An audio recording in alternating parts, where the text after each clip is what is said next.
তোপদারের বাড়িতে অর্জুন সিং এর জগৎ দলের বিজেপির প্রার্থী রাজেশ কুমার। রাজনৈতিক সৌজন্যতার আড়ালে কি 2019-এর ছায়া? 5 বারের সাংসদ সিপিআইএম নেতা তরিত বরণ তোপদারের বাড়িতে নোয়াপাড়ার বিজেপি প্রার্থী অর্জুন সিং এবং জগৎ দলের প্রার্থী ডক্টর রাজেশ কুমার। উভয় পক্ষই রাজনৈতিক সৌজন্যতার ব্যাখ্যা দিলেও ব্যারাকপুরের রাজনৈতিক ইকুয়েশন কি বদলাচ্ছে, উঠছে প্রশ্ন। প্রান্তে যে ক্যান্ডিডেট সে স্থানীয়, এটা একটা অ্যাডভান্টেজ আছে। অর্জুন সিং এর সঙ্গে কতটা ফাইট দেবে নোয়াপাড়া ঝাড়খণ্ড চ্যাটার্জি এবং দারুণ ফাইট হবে। আরে ফাইট হবে না কেন? কি আশীর্বাদ দিলেন কে? অর্জুন সিং এবং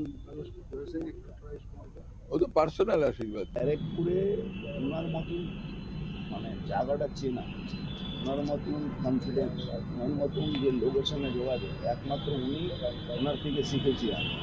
দল আলাদা হতে পারে, ইকুয়েশন কি পাল্টাচ্ছে? 2019 কি ফিরছে?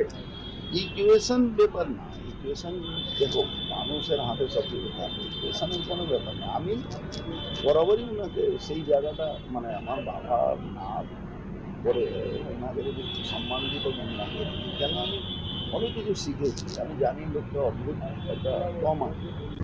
তো আজকে আমি তো একটা নতুন যাত্রার উপরে আছি, চাকরি থেকে অবসর নেওয়ার পরে। ব্যারাকপুরের মধ্যে এনার মতো টাওয়ারিং পার্সোনালিটি কিন্তু খুব কম আছে। তো আমার তো এটা নৈতিক দায়িত্ব আছে কি আমি ওনার আশীর্বাদ নিতে আসি, আর ওনার আশীর্বাদ যেন আমি পাই। বাকি এটা নিয়ে ভোট নিয়ে এটা কোনো কিছু সম্পর্ক নেই। আমি ব্যক্তিগতভাবে ওনাকে খুব শ্রদ্ধা করি এবং ওনার আশীর্বাদ নেওয়ার জন্য আমি আসলাম।